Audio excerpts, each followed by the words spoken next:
All right, other sports news. A couple of weeks away from college football. In fact, 2 weeks from Saturday, this thing all gets started.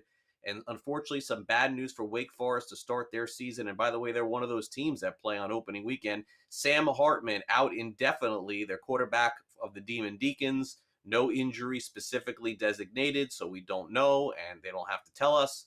But Wake Forest is going to have to do a quick 180 now and find a new quarterback to open up their season. UFC announces a return to Rio in January and a new TV deal in Brazil. The UFC is still wildly popular despite a lot of other sanctions and things happening amongst some of their fights. Texas Tech's team's getting $25,000 in NIL contracts, as the NIL is the ball that just keeps on bouncing in the favor of college football and college sports as well.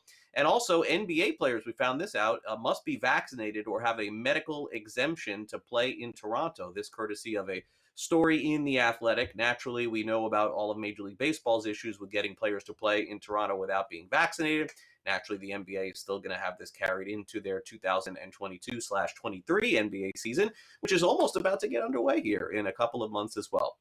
Other stories we're following here on Sports Grid and on Newswire, a couple of other injuries. It looks like the Tampa Bay Buccaneers have suffered yet another injury. If you're talking about a team that's been banged up during the NFL training camp and preseason, this is now to wide receiver Russell Gage, who the Bucs were counting on without Rob Gronkowski and without Chris Godwin at the early part of their season. And Mike Evans has been banged up too. I would not expect to see any of these wide receivers in their first NFL preseason game, which comes in a couple of days against the Miami Dolphins. And then naturally, everyone is talking about the debut of Hard Knocks last night with the Detroit Lions and some of the things that we saw in that episode yesterday. Perhaps a topic that we will cover down the road here on this show